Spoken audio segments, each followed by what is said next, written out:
सूरह सजदा। शुरू करता हूँ अल्लाह ताला के नाम से जो बड़ा मेहरबान निहायत रहम वाला है। अलिफ लाम मीम। बिलाशुबा इस किताब का उतारना तमाम जहानों के परवरदिगार की तरफ से है। क्या ये कहते हैं कि उसने उसे घड़ लिया है?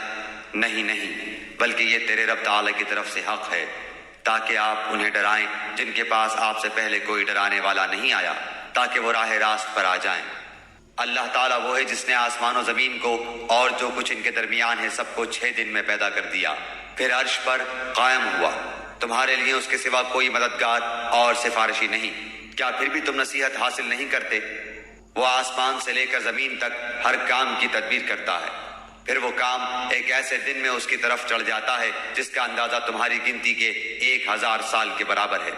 यही है छुपे खुले का जानने वाला, जबरदस्त, गालिब, बहुत ही मेहरबान, जिसने निहायत खूब बनाई जो चीज भी बनाई, और इंसान की बनावट मिट्टी से शुरू की, फिर उसकी नस्ल एक बेवकत पानी के निचोड़ से चलाई, जिसे ठीक ठाक करके उसमें अपनी रूह फूंकी।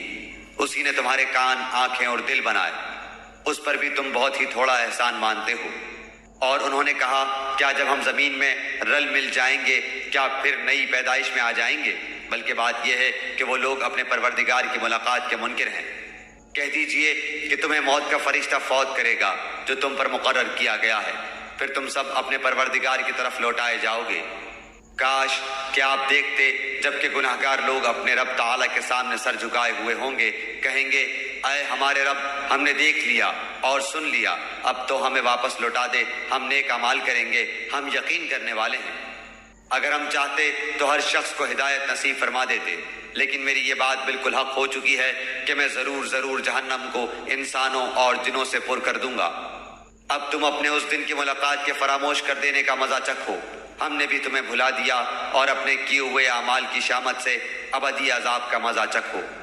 हमारी आयतों पर वही ईमान लाते हैं जिन्हें जब कभी उनसे नसीहत की जाती है तो वो सजदे में गिर पड़ते हैं और अपने रब की हम के साथ उसकी तस्बीह पढ़ते हैं और तकब्बुर नहीं करते। इनकी करवटें अपने बिस्तरों से अलग रहती हैं, अपने रब को खौफ और उम्मीद के साथ पुकारते हैं और जो कुछ हमने उन्हें दे रखा है वो खर्च करते हैं। कोई नफ्स नहीं जानता जो कुछ हमने उनकी आंखों की ठंडक उनके लिए पोशीदा कर रखी है। जो कुछ करते थे ये उसका बदला है। क्या वो जो मोमिन हो मिस्ल उसके है जो फासिक हो? ये बराबर नहीं हो सकते।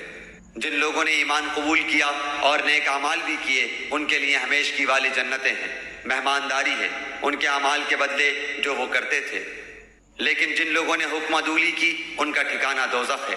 जब कभी इससे बाहर निकलना चाहेंगे इसी में लौटा दिए जाएंगे और कह दिया जाएगा कि अपने झुटलाने के बदले आग का अजाब चखो। बिल यकीन हम इन्हें करीब के छोटे से बाज अजाब इस बड़े अजाब के सिवा चिखाएंगे ताकि वो लौट आए। इससे बढ़कर जालिम कौन है जिसे अल्लाह ताला की आयतों से वाज किया गया, फिर भी उसने इनसे मुंह फेर लिया। यकीन मानो कि हम भी गुनाहगारों से इंतकाम लेने वाले हैं। बेशक हमने मूसा को किताब दी, बस आपको हरगिज उसकी मुलाकात में शक न करना चाहिए। और हमने उसे बनी इसराइल की हिदायत का जरिया बनाया। और जब इन लोगों ने सब्र किया तो हमने उनमें से ऐसे पेशवा बनाए जो हमारे हुक्म से लोगों को हिदायत करते थे और वो हमारी आयतों पर यकीन रखते थे।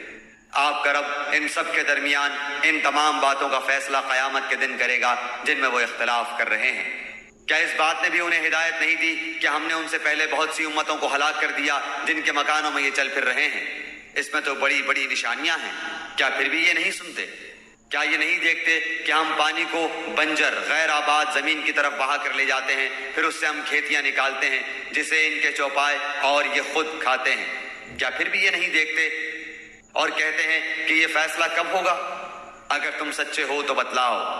जवाब दे दो कि फैसले वाले दिन ईमान लाना बेईमानों को कुछ काम ना आएगा और ना उन्हें ढील दी जाएगी।